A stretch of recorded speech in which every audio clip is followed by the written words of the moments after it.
Hello and welcome everyone. A very warm evening to all of you. I, Professor Architect Mahesh Bangad, I welcome all of you on behalf of the Drawing Board Lecture Series 2020. It is indeed a pleasure to be hosting this, and this is the third one in series. And all our jurors for the Drawing Board 2020, TDB 2020 have been very kind to do these lecture series for us. I welcome all of you on behalf of Rohan Builders and Mindspace Architects.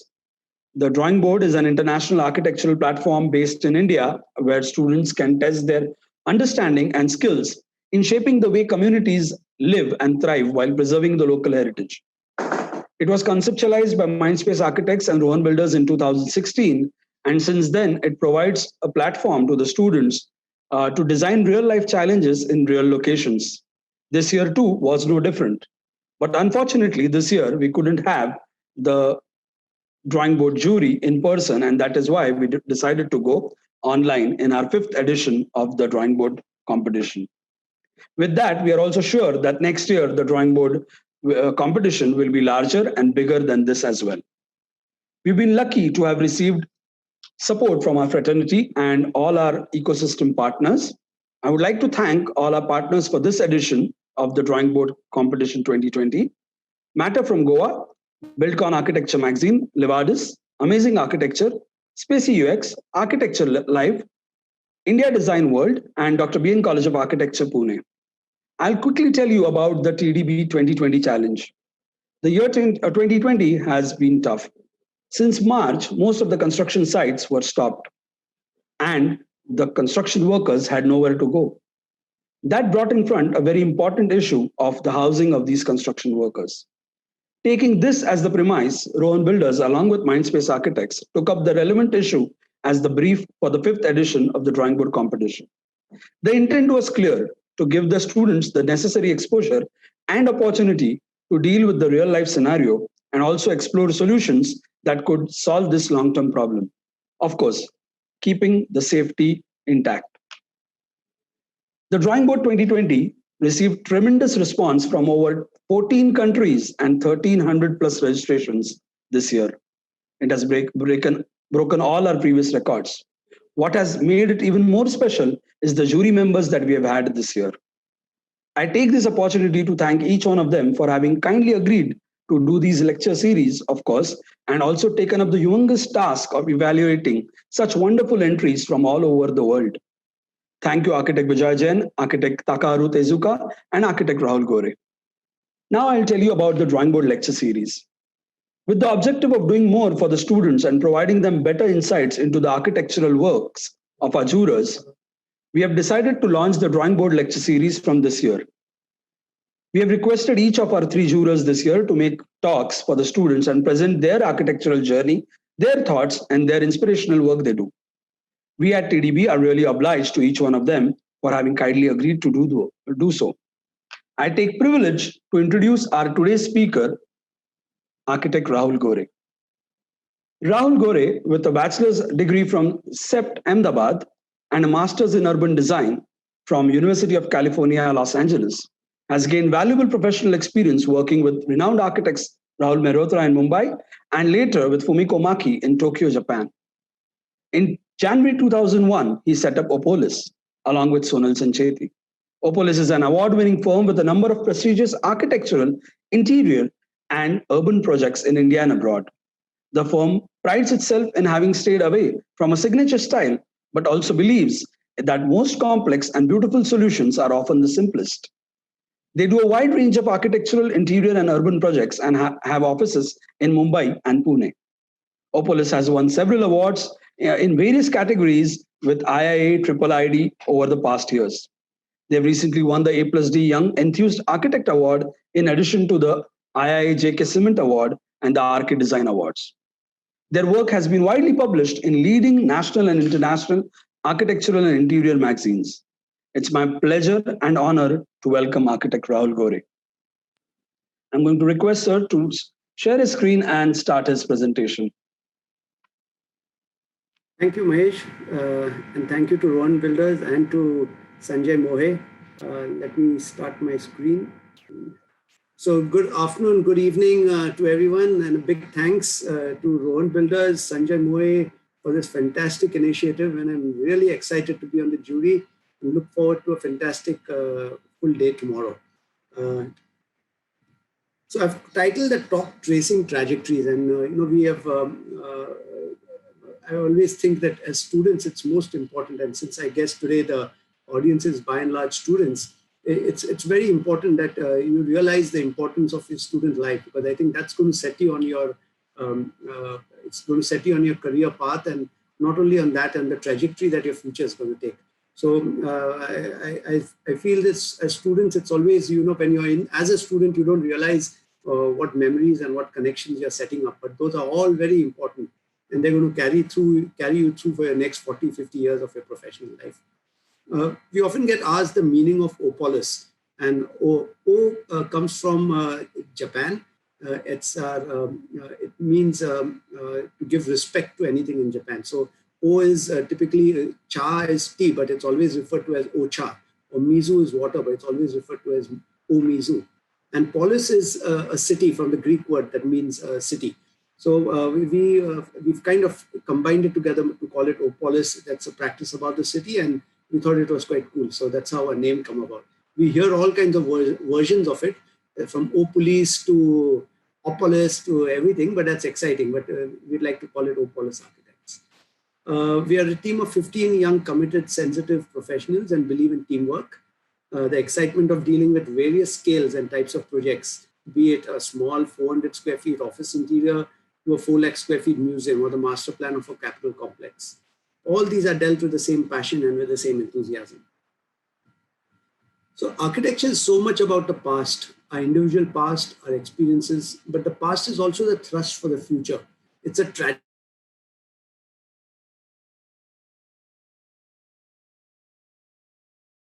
These are the primary from the early formative years from our days as a student. So in my case, from my days as an exchange student at the IIA and as an architectural scholar in Japan, and then as a master's student in America.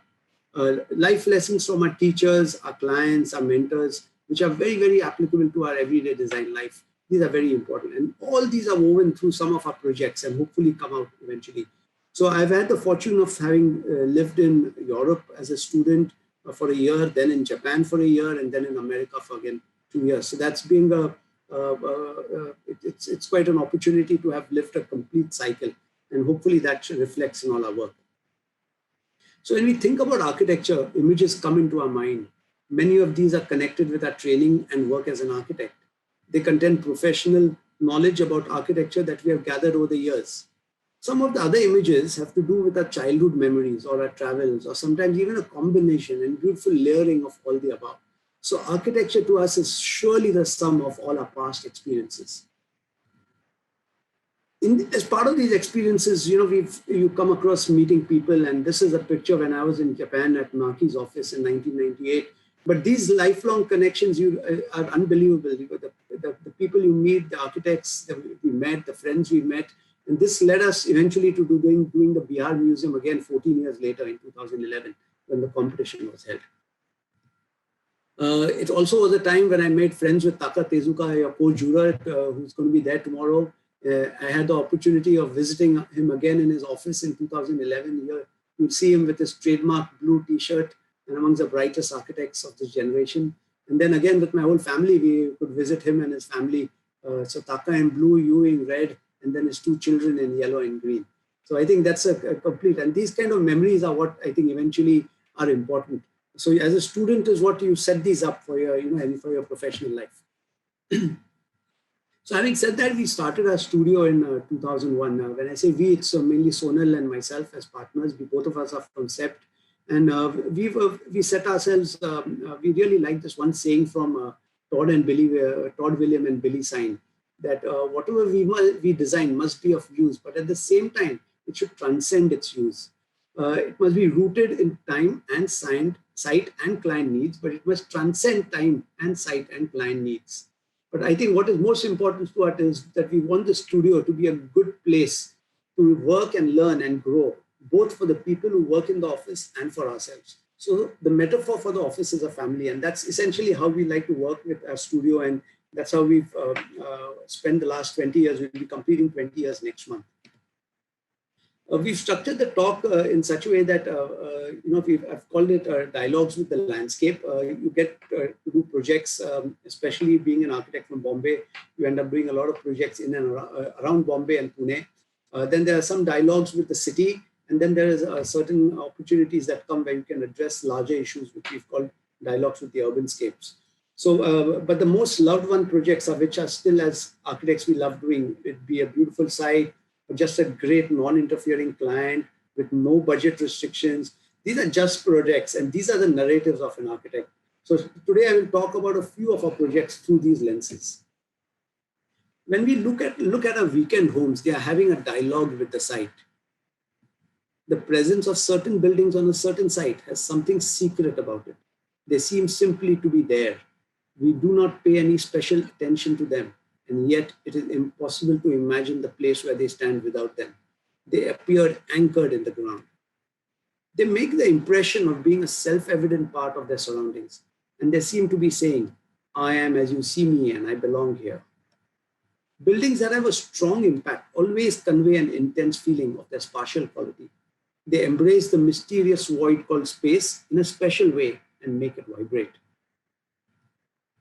The most important part of a project for us is the siting of the building on the site.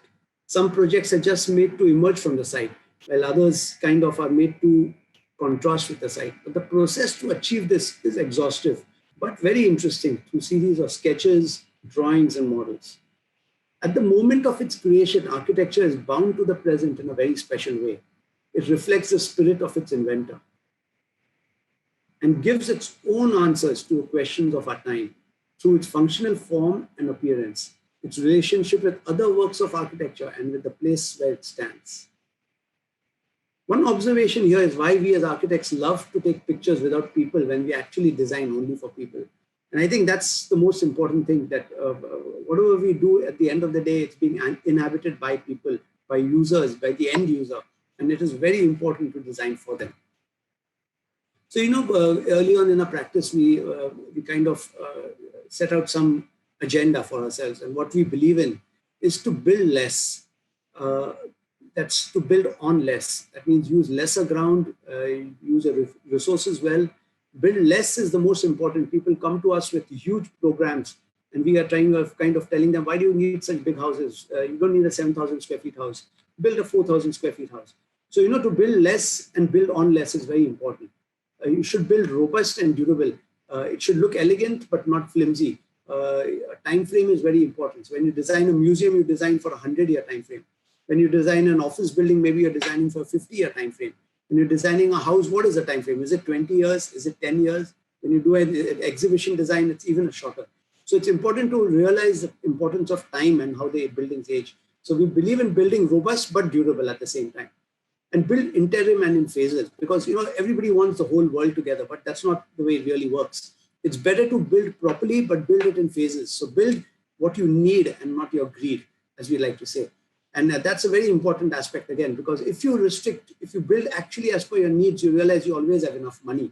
It's when you get greedy and you want to build everything, that's when you realize, oh my God, I'm compromising. So we insist on clients to really brainstorm and build up the program with them and really build the need. Build in and out. We, I think, are very lucky to be in this tropics, where we can live inside and outside most of our time, and we do not have harsh weather. So I think we have to work with our climate, and building in and out is very important. Build light and slender as far as possible to keep it design-wise very, very, very lean. And most important of all, we like to build to appeal to the senses. I think that's the critical one, that if after all this you do, if an architecture does not appeal to your senses, you have failed completely. So I think that is the most important aspect of any architecture. And for us, that takes even a higher plane of what we would like to do. We do not claim to know what space really is and how it comes into being. It's almost like we are creating a destiny for the site. Each project is destined to have its own dialogue with the site. The longer we think about it, the more mysterious it becomes. We are concerned with but a tiny part of the infinity that surrounds the earth. And yet each and every building marks a unique place in this infinity. So nothing is inconsequential. At the same time, everything is consequential.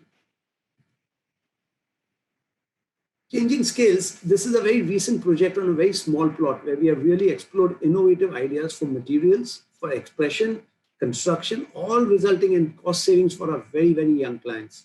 We are located in Khandala, where the rainfall is very high in a very small period of time. That is, it comes from June to September and comes with a swirling winds due to the location at the tip of the Western Ghats. That's the site plan. It's a small plot, 10,000 square feet, and it had a view in one direction, and it had neighbors with large houses on either side. So how can one innovate in materials, design, and thought? How can one create a world which unifies the inside and the outside through just a minimum intervention? So we decided to create a plinth with a roof over it and no civil walls, and hence we call this house the roof house. So it's essentially a plinth with a roof over it, and the walls, the roof itself becomes the wall. So the design process is based on a constant interplay of feeling and reason. The feelings, preferences, longings, and desires that emerge and demand to be given a form must be controlled by critical powers of reasoning. But it is our feelings that tell us whether abstract considerations really ring true. All said and done, the client end user is most important, and we strive hard to create these moments for them to cherish. Architecture is not just the expression of the architect's own interests and ideas. It must give satisfaction to the investors, the users, the visitors, and society at large. In this photograph, you can see that the veranda itself becomes the outdoor living room and uses the sectional difference of the plot along with the roof to make spaces.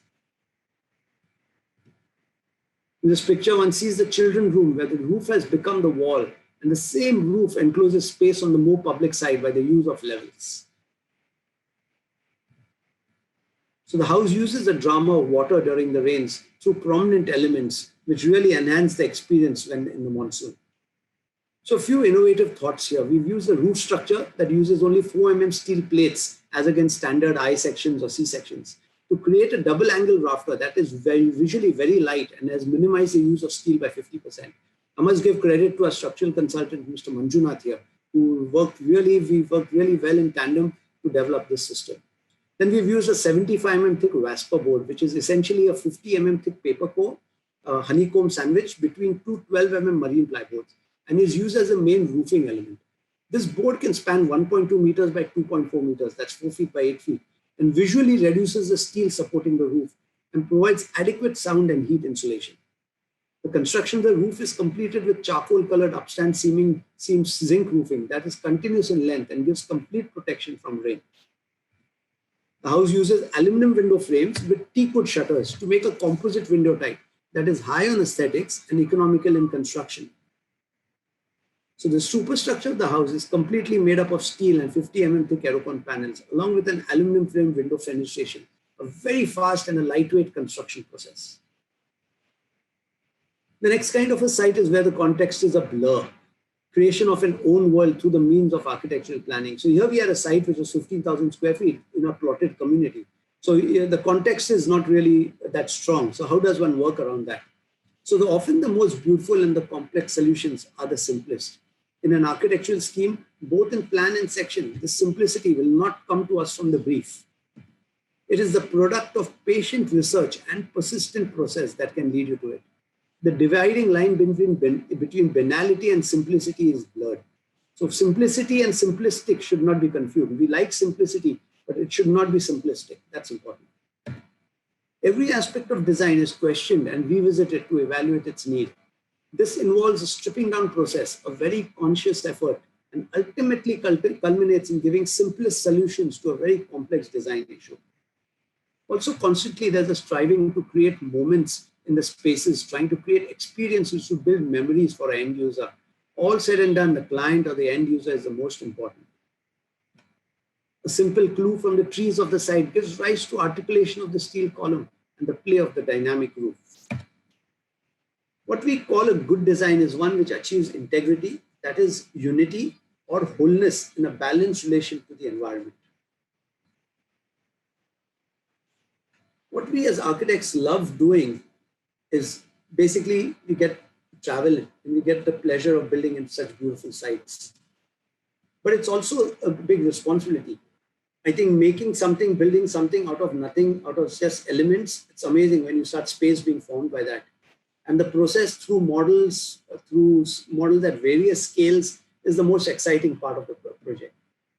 And how it eventually translates into the process of construction with the help of workmen and so many people's energies coming into it, that it's amazing. It's also frustrating at some times, but it's the most demanding phase of any project.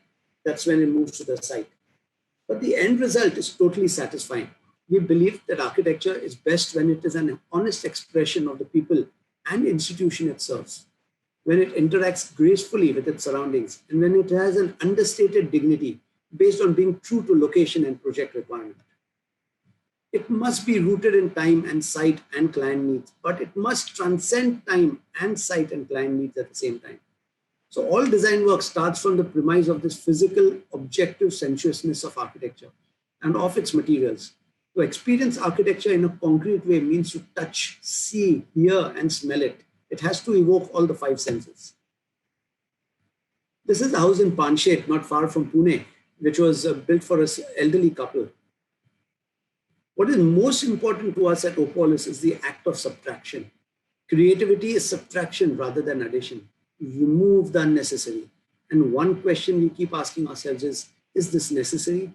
And sometimes if the answer is yes, then you've got to ask yourselves, is this really necessary? So I think that's the stripping down process that is most important. Like Giovanni Palasma has mentioned, the profound design process eventually makes the patron, the architect, and every occasional visitor in the building a slightly better human being. And if your architecture can make that person a slightly better human being, I think you've achieved every bit of what you set out to do. Architecture is always concrete matter. What do I mean by that? Architecture is not abstract. It is but concrete. A plan, a project drawn on paper is not architecture, but merely a more or less inadequate representation of architecture. It's comparable to sheet music. Like music needs to be performed, architecture needs to be executed. It's not about ideas. It is about making ideas happen. It always seems impossible until it is done. Sometimes the imperfection is also beautiful. So it is okay if it's not perfect, but one has to keep trying and improving each time. Thinking in images when designing is always directing it towards the whole. By its very nature, the image is always the whole of the imagined reality. Wall and floor, ceiling and materials, the moods of the light and color of a room, for example. And we also see all the details of the transitions from the floor to the wall and from the wall to the window, as if we were watching a film. These add life to the building. Every building has an energy, an aura, and it has a soul for sure. This we truly believe and preserve, persevere in architecture. The interior space almost feels as part of the exterior, and how one invites the whole of the outside view to be an integral part of the inside. Using the concept of borrowed landscape from Japanese architecture, we love to do our homes with that idea. We believe that buildings can only be accepted by the surroundings if they have the ability to appeal to our emotions and minds in various ways. We appeal for a kind of architecture of common sense based on the fundamentals that we still know, understand, and feel. We carefully observe the concrete appearance of the world, and in our buildings, we try to enhance what seems to be valuable, to correct what is disturbing, and to create anew what we feel is missing. But most importantly, keeping the dialogue with the landscape going. As architects, we like to believe that we are the ones who translate dreams into reality. And that's, I think, one of the most pleasurable parts of our profession. With this, I'd like to move to the second part of the talk, which talks about dialogues with the city. And here I'm going to be showing projects that are a little more complex and are dealing with urban issues. We had an opportunity to design a building. We started with actually one floor, but eventually it ended up going to all the 10 floors of a building. And we had to really work on this. So this gave us an opportunity to redesign not only all the 10 floors, but also to put in additional infrastructure, like a service dump elevator and new chillers for air conditionings at the terrace level. The client program was carefully analyzed and was reconfigured such that the cafeteria and the gymnasium occupied the central fourth floor, as it also had an open terrace accessible by the cafeteria. The typical office floor occupies floors 5 to 10. The first floor is the dedicated client meeting rooms and conference area, and easily accessible from the upper floor. A skylight was created below the terrace space, and an entire slab in one grid, that is between the second and third floor, was actually demolished to make way for an interconnected stair. That's quite amazing. In Bombay, to give up FSI, it was a really tough job to convince the clients. The second and third floors are given to the most important client sales and service teams, along with the management spaces. A multi-purpose pavilion at the terrace, along with the double-height lobby at the ground floor, completes the project programming.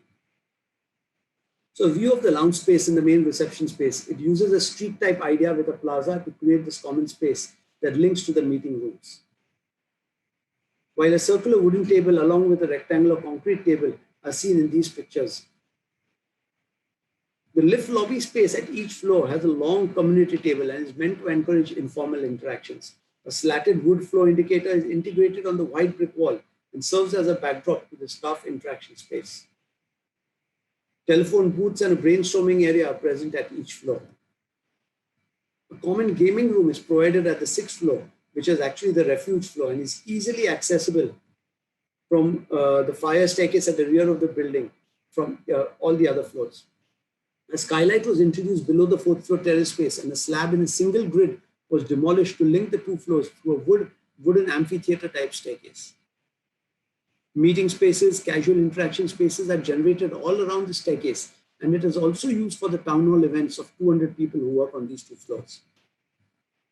The main seating along with the marketplace cafeteria at the rear connects to the open to sky terrace and has additional seating. Special attention was given to the high use and neatly designed hand wash areas, a finishing kitchen and a dishwash area, as these are the spaces that often determine the success of a cafeteria space. We had also an opportunity to look at a small strip of a park in Shivaji Park, which to me is truly the greatest urban space of Bombay, simply because it's not fenced in and it has managed to stay encroachment free. So we had this opportunity to pick up a small strip of park, and we developed it with these kind of two edges, a porous edge on one side with the street with the katta and a more opaque surface towards the garden, towards the open ground. Our practice has also been consciously involved with socially relevant projects, Shivaji Park, Cross Maidan, Chowpatty, or an institute for drug-affected street children. An opportunity came our way to actually do some interior design of a few libraries in Delhi. Through this interaction, we realized there was a potential to do lots more. There was a pavilion, an existing gymnasium in the Lodi Gardens Garden in Delhi, and we decided to convert that into a library. So we left the space inside and kind of built a pavilion that would house the main reading areas. The lockable spaces that were kept below in the basement, and an open area was created around for reading. So you have one amongst trees while reading. So this was how it sits within the park. It's the extent of the site is between two streets. And what we did is we built a pavilion which had a bamboo screen, which was actually the reading areas. And then it had these lovely landscape steps where one could do book readings for children. And so it's essentially a library set in a park. We worked extensively to develop details for the facade and to keep the building very similar. This is for the Delhi Municipal Corporation, so it's very basic, but it's coming up nicely, and we hope to get it completed soon. But that's how it sits within this beautiful park. Mahesh mentioned our projects. We do architectural projects, interior projects, and I think this is one project when we are working in the city, in the urban, working in cities that we can't get away with. And we love actually doing interiors because we find that adds an impetus to our work. So here was a project for a Sternagen, a showroom for Sternagen, which essentially makes high-end WCs and wash basins. So we took this idea of water and said, let's keep this as destinations where you actually have these suites which showcase all their products. But the rest of it is really, it's to do more with art. So there's a journey which is through art, and then you go and see the destination, which is the product. So the tagline was art meets engineering. And this was a showroom in Ahmedabad. It sits on the ground floor with a art space on the first floor. But essentially, you can see in this drawing how there were these kind of destination spaces which were also solid, and they actually went through and punctured through the floor and went to the upper floor as well. So a sensory journey with unique destinations is what we were looking at. And it had a beautifully crafted brass tubular enclosure around the staircase, and then the main reception table also in brass was made to sit there. The floor was complete in concrete. So we are working as raw versus the refined, so always contrasting the two to kind of develop an architecture and an interior space. So this is an image from the destination itself, and to achieve these detailed drawings are done to develop and to really achieve the end result. Tremendous amount of detailed drawings are required. So this kind of energy of interiors has kept our practice going, and it really feeds back into architectural work. Another project is the kind of a project where the client who comes with a space constraint and wants the entire world in it. However, understanding of the site is not sufficient. The art of design requires the ability to interpret the meaning of the brief by linking it to the underlying opportunities of the site. Here, client came with a very tight plot and wanted to do girls' hostel and classrooms. So we decided to do it in 2 buildings, but we realized it's not possible because all the area is taken up by staircases and the lift calls. So what we decided, we went back and reprogrammed it. We realized the classrooms are 300 square feet, that's 30 square meters for 30 students. And also the hostel room is 300 square feet, that's 30 square meters for 3 students. So why not stack them vertically? So we have the classrooms at the bottom level and the hostel at the top level. And that's what generated this kind of a space, which has a large atrium carved out for the college, for the institution at the bottom, but has these meandering staircases which take you up from the ground level to the podium level and then to the upper 3rd and 4th levels. So what this does is it leaves the main staircase core completely free for the hostel program at the top. This is how the building sits in the city. Every once in a while, one gets an opportunity to kind of affect a larger landscape and what I would like to call the urban scape. We've been lucky to have participated in a number of architectural competitions, and you as students should know that that's one of the ways to procure projects. So we did the Bihar Museum competition in 2011, the Nalanda University in 2013, the Bhaudaji Lad Museum in 2015, the Amravati Capital City Complex competition in 2016, and then against the Science City in Patna in 2017. So you'll see in the last kind of 10 years, we've done significant amount of competitions, out of which only one has translated into a project. But I think architectural competitions are important because it's internationally a very mature way to procure projects. Young firms get opportunities. It creates a level playing field, and new ideas and new opportunities for a new architecture can emerge out of this. But however, architectural competitions come with their own kind of limitations. What is very important is a good design brief, which means a program. Invariably, we are doing competitions which are saying, okay, the architect decides everything. And these are the competitions which from day one are slated for doom. They don't translate into projects. So I think a good design brief is very important. Of course, a fair jury is very important. But I think what is more important is the fair jury gives a jury report and makes a recommendation. And what is even more important than that is a committed and a trusting client. Because that's one thing, if the jury report says one thing and the client, as soon as the public opinion comes, just turns around, it nullifies the whole process that he himself has set up. So I think these 4 things are very important, 4 basic things for architectural competitions. And we've through our practice, we have seen that a successful architectural competition would have all of these 4 criteria. With this, I'd like you to show you the Bihar Museum, which was the competition that we won in 2011 with Maki and Associates from Tokyo. That was the same office. I had the opportunity, Sonal and me had the opportunity of working for a whole year in 98 and 99. The other participants in this competition, shortlisted competition, were for Norman Foster and Partners from London, along with CP Kukreja, Coop Himmelblau from Vienna, along with Arcom from Noida, Snoheta and Smace Matters, and Studio Daniel Libiskin with Morphogenesis. Maki and Associates with from Tokyo and Opolis from Mumbai were declared the winners.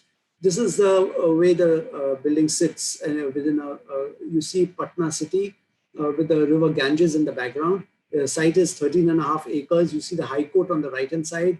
And it's essentially a nice, low-slung, well-spread out building. It's very important for trust in a collaboration. And when we're working with Maki and Associates, that was the key. Without trust, a collaboration cannot work. So urban regeneration of the city and its immediate neighborhood is also important. When what we've seen is what this museum has done to the area around Patna. It's rejuvenated and regenerated the whole city. So that's the potential and the power of architecture and of big architecture that's very important, especially of a government, of a public building. So this museum this is a model which was in the completion stage. It's 250,000 square feet of built up area sitting on 13.5 acres. The site is quite long. It's almost half a kilometer long. And the building itself is 300 meters. It is executed in a very tight time frame of 3.5 years for a government as a client. This itself is a unique feat. What we've done is there's a unique material, that's cotton, which we've used, which has reference to Bihar's rich historical past in metallurgy. Besides this, there were site strategies, such as the widest part of the site was used for containing the largest program, that is the galleries. The entrance, which was kind of static with symmetry, so it was used to guide people in either directions. The children's area was an extrovert area which connected to the landscape, and then there was parking beyond. So if you see this building, it's the section at the bottom, it's primarily a ground story structure with only one set of galleries happening at the upper level, and then a very small part in the center, which is the administration building, which we call the administrative tower. So it's largely a ground plus one, and with only the administration tower going 4 floors. What you see in the colors is the zoning. The brown is the main galleries. The pink are the public functions that support the spaces. The green is the highest level of security, which is the storage of all the artifacts. And the yellow is the children's museum. So remember, this is a history museum, and it had a certain sequence chronology that had to be followed. In this project, one of the main things was keeping the entrance away from 2 very busy nodes. And that's some of the most important urban design impacts, because a museum of this size can really create chaos to the urban traffic. But by keeping it away from these 2 important nodes, I think we've really done a very amazing urban design gesture. At the same time, what Mr. Maki has been talking of collective form. So instead of building a building, this building is actually a series of buildings that come together to make a campus. It's more like a city block. It's more a part of an urban fabric that defines this whole place. The entrance area, like I mentioned, is quite symmetric. It has a huge canopy for 25, its size is 25 by 25 meters. It's a simple balanced cantilever canopy, but this has to deal with a lot of people. It sometimes has 3,000 people per day, which is currently, it's seeing in peak season, it goes to even 10,000 people per day. So the size of the gallery, the canopy and all is very important. It has to protect, it has to make sure people feel calm and slow them down. Also the entrance reception lobby, the scaling, the light quality is very important. So here, sometimes there are large crowds, it's full of people, but at times there are only small groups of people. The scaling of the space has to be such that all kinds of groups have to feel comfortable. It has a cafe on the left-hand side and the multi-purpose hall on the right-hand side, with the central terrace, which has an axial feature with the entrance. This is the interiors of the large span volume spaces of the cafe and the multi-purpose hall. This is the courtyard that leads to the children's section, where there's also the material of terracotta is introduced. The children's gallery itself is a large drum, which is 30 by 33 meters in diameter. These spaces, this exhibition design is not by us, it's by another firm. But what is important here is that the children's gallery was the only gallery where natural light was allowed, because these are all replicas and they would be more for touch and feel of students. This children's gallery connects further on to the landscape on the exterior, which has this lovely landscaped garden. This is a view looking back towards the children's drum. And then when one comes back into the entrance lobby, this now leads to the main galleries to the left. You'll see a granite feature wall with the reception table in the front. But I think what is most unique about this building is it's a building with 7 courtyards. And Mr. Maki has designed a lot of buildings, museum buildings, but none of them have so many courtyards. And I think this courtyards is what really makes this unique. Each of the courtyards has got a different material. It has a different shape, which has either come about from the site itself as negative space left about because of the architecture block, or is a very defined geometric shape. And each courtyard has different materials. So while this courtyard you see is the amphitheater courtyard has a granite.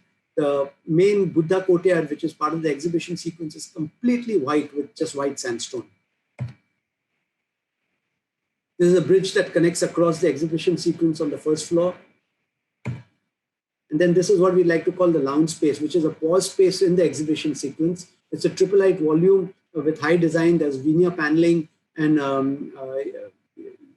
it's got an art installation by a local Bihari artist. So it's flooded with natural light. And this is the part which goes up. There are elevators. There's a toilet block here. There's elevators and the staircase in this zone. So the galleries themselves are complete black boxes. And this was a requirement being historical objects. In such cases, what is very important is actually the places that connect these galleries, as what we called as the cloister spaces.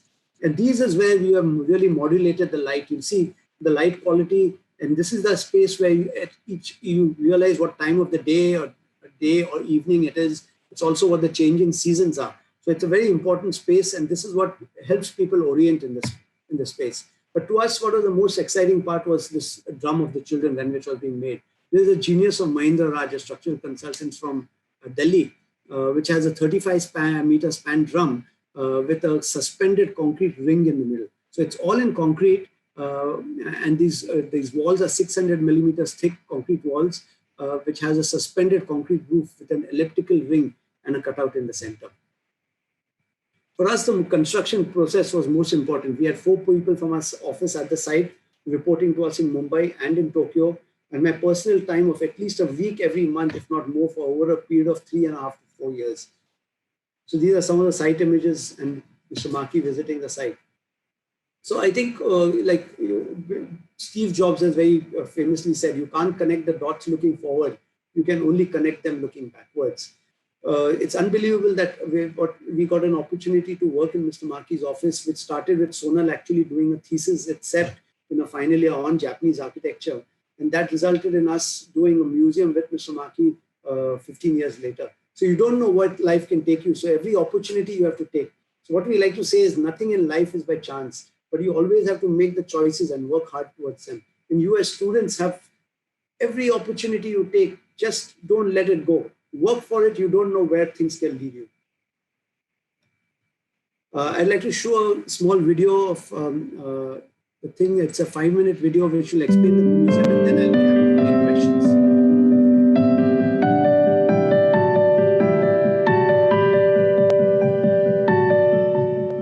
So here there was a government wanting to bring back the ethos of the Bihari people. It was primarily to invoke a self-pride within the people. And that was the main vision that the Chief Minister laid out.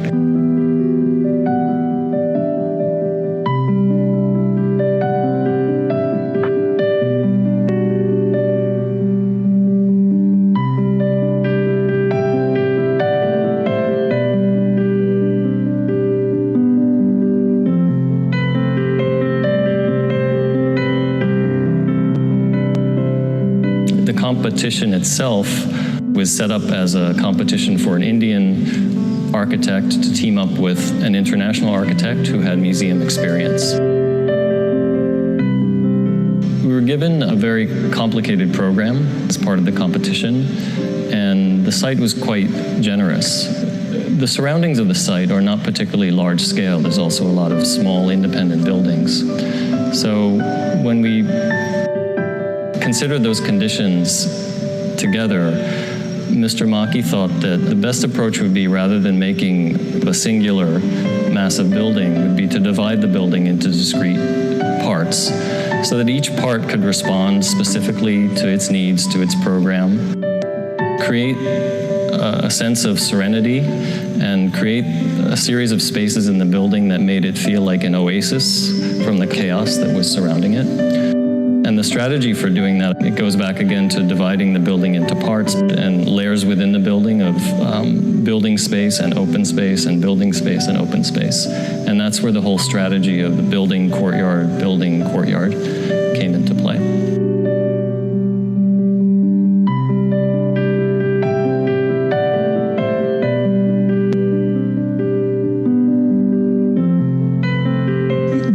spaces, yes, I will not say it's a regional building, nor is it a contemporary building.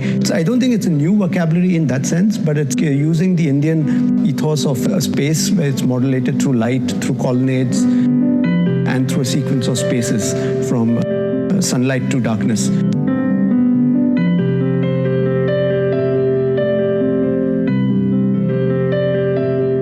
We've used the kind of brown palette to unify the whole campus. So there is granite at the base, and then there's corten, and that corten repeats at several locations, all through the length of Bailey Road. The sequence of spaces was very clearly established in the program. And there's an introductory gallery called the pre-show gallery. The exhibition spaces were dictated to be complete black box. There's a secondary pathway called the cloisters, which offers a sense of relief. We thought it was important to have other ways to walk through the building, which connect you to the outside, which connect you to natural light. So it's a dual system of circulation that we've set up, one which goes through the galleries internally, and another which is the cloisters, which connects around the building separate from that. As an overall design strategy, I think the project was very successful at achieving not only the government's goals, but the goals that we shared as architects. In the design, Mr. Maki was very conscious of not wanting to make the building too overwhelming, seem too large in the context. So by sloping the building back from the street, that was sort of the mechanism by which we tried to control the overall scale of the building and the feeling of the building within the site.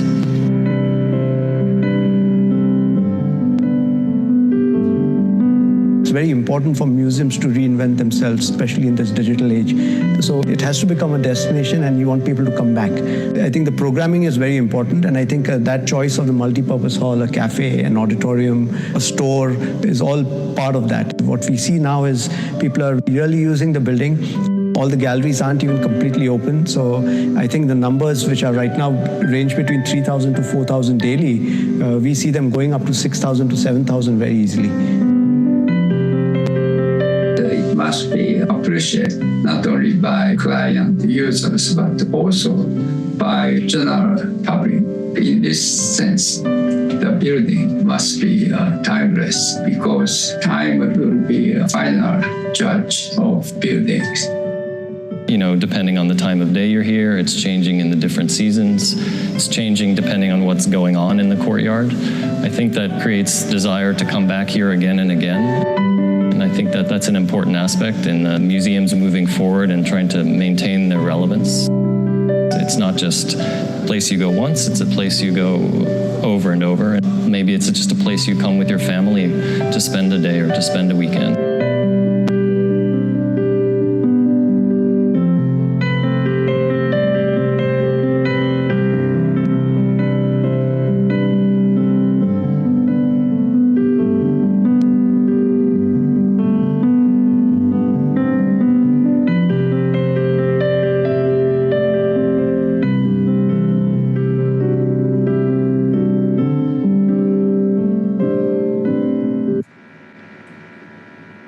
Well, yeah, thank you.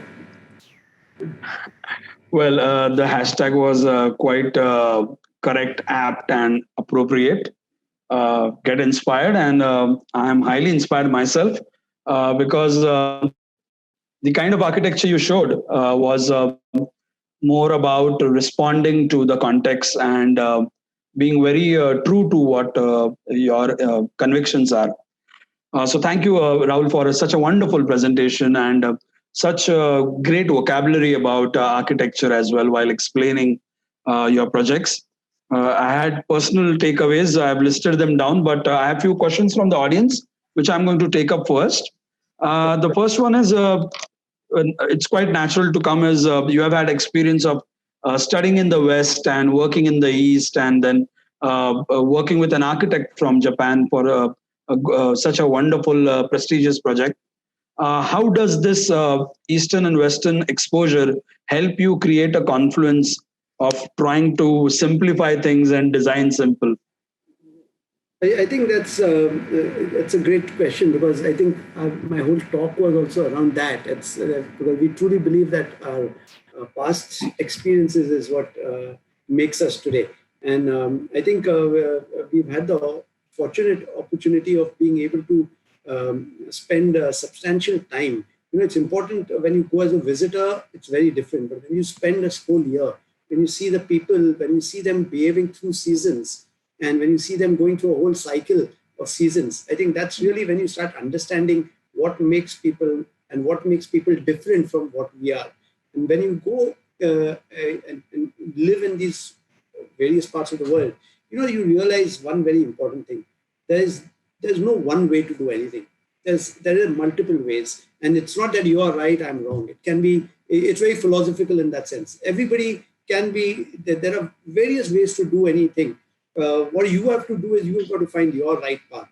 And I think to us, that's been the most important, to draw this balance of you like something from the West, you like something from the East, you have your context in India, and what do you assimilate all that and make it from this khichdi to kind of come up and distill the important features of all of that.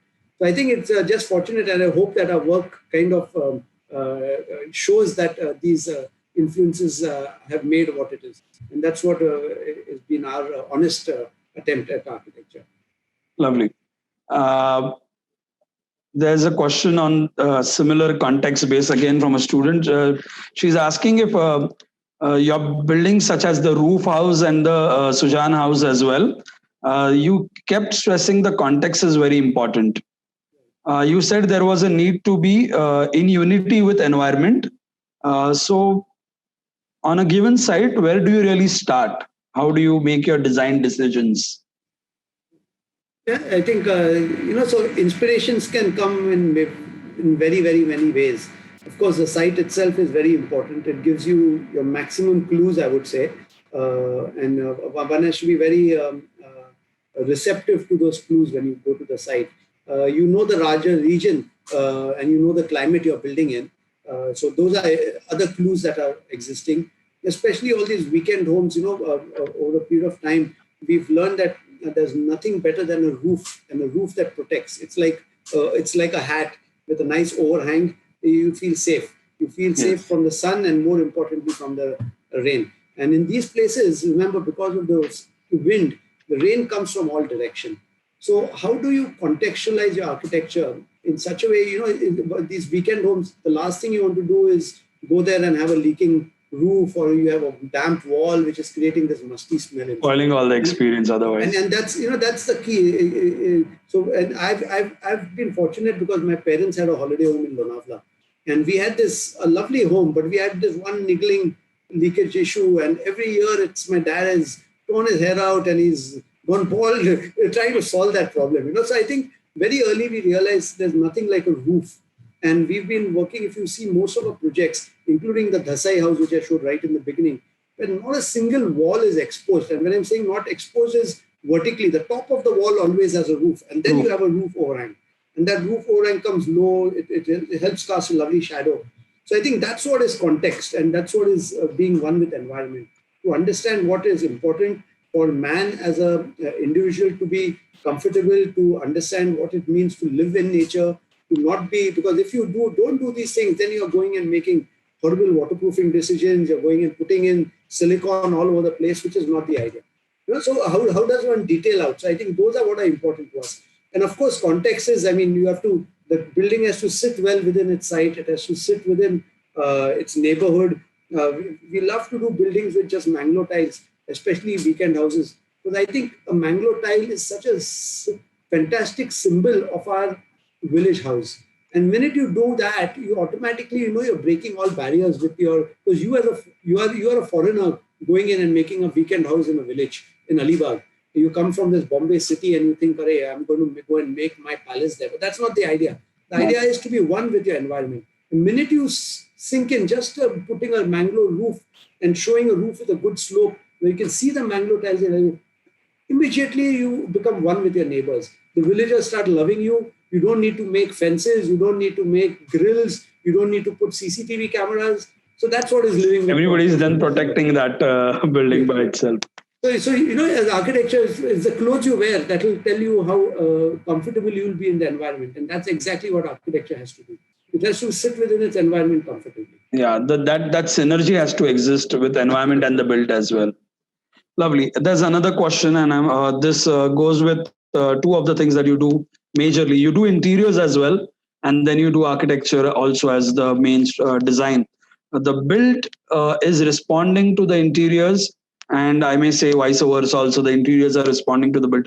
But none of your projects that you showed actually where the interior weren't really taking over the built environment. So.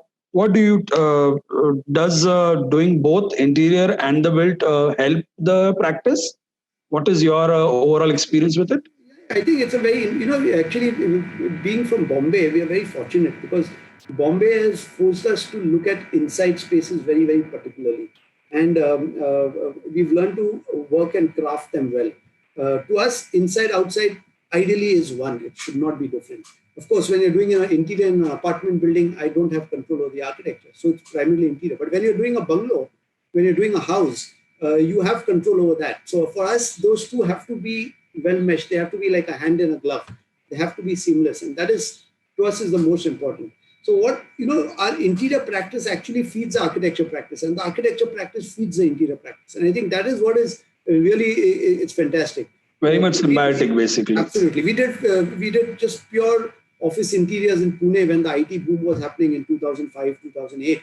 But I think doing those pure office interiors helped our architecture understand what an office needs. What does a grid mean? Why does it work efficiently? Why does certain things? And those then we can bring back to the architecture when we do that. So I think that's very important.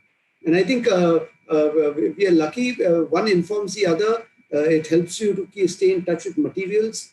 So all those aspects are very, very interesting. And invariably, your experiments in interior turn into architecture.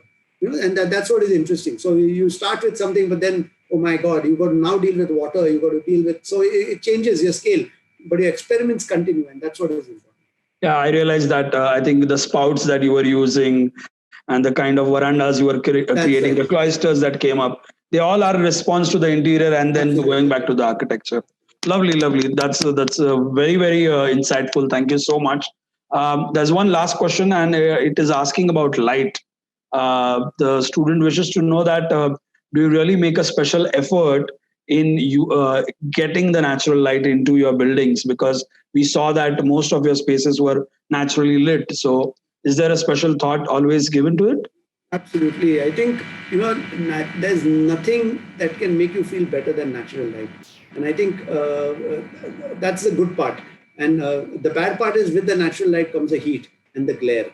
So I think in architecture, especially in our climate and our location where we are positioned on the earth, we have a harsh sun. At the same time, we have a beautiful shadow that comes with it. So you have to be able to balance these two. And the leading question actually came like that. How do you deal with the sun then? So automatically with harsh light comes diffuse light, comes screens, come lures, come ideas of an in-between space. And I think those are the qualities that we like to bring to an architecture. And those are very important. So to answer you, yes, light is of course one of the most important things. And I think that's our endeavor to make sure that light reaches every corner of every house. Every house, yeah. That was clearly seen, my personal observation, all of the houses that you showed us. And these in-between spaces really define the kind of activities that come up in these spaces. I think Bihar Museum was a very, very good example of it. Thank you so much for enlightening us with all the works that Opolis is doing. And it's been a pleasure. And we're looking forward for tomorrow, the D-Day, the main jury day tomorrow. And we are going to be very lucky to have three of you put your insights on the works of these students, the shortlisted top 9 entries. And I'm sure they are going to have a major takeaway from it. So thank you, Architect Rahul Gore, for your time, your work that you have shown us. And it's really, really very human and easily connected work. There's a quick question that has come up. I will just take it up. How does a temporary structure or how should a temporary structure blend with the site? What is your idea of blending a temporary structure into a site? Strangely enough, to me, a temporary structure is one structure where you can actually explore and you don't need to blend it within the site because it is already temporary in nature. So I think what's important in a temporary structure is it should be very light. It should tread lightly on the earth because it has to leave. It is going to be temporary. So it is going to give the earth back to the world. And that's when if you tread lightly, very important your footprint will be very light. And that's, I think, more important. So more than whether it blends or not is not the issue. I think it is to tread lightly. That is the key in a temporary structure.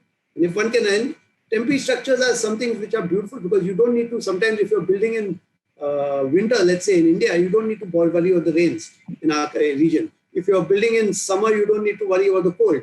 So, the temporary structure can react to a very different time frame. And it should be in the moment. It should be built for the moment. That's it. Yeah. I think in the first of the lecture, Architect Vijay Jain also mentioned about the temporariness of architecture and how it is a moment in time rather than longevity of its existence. Very important. Thank you very much, Architect Rahul Gore, and thank you, audience, for tuning in today. We are looking forward everyone to join tomorrow. Tomorrow we start at about 9:45. It's a long day, but it's surely going to be a wonderful, insightful day, a lot of takeaway and some wonderful work to see from all our presenters. And I would request all the audience to go on our drawing board website to vote for your Viewers' Choice Award, because we are also giving away an additional prize for the most liked entry or the most voted entry on our website. Plus, lastly, I would like to say that the intent of these lecture series was to expose the students to what kind of work is happening, not just built, but theoretically as well, what design concepts and ideas are coming forward. And I must put on record my appreciation for Rowan Builders and Mindspace Architects for having thought of something different additionally to a competition, because several of these competitions get hosted across the world. They have their limited takeaway in terms of entries are sent, juries are done, and the awards are announced. But a lecture series where the jurors themselves come forward and present, I think it's a unique initiative, and it will go a long way. So once again, thank you, viewers. Thank you, Architect Rahul Gore, and we will see you all tomorrow. Thank you.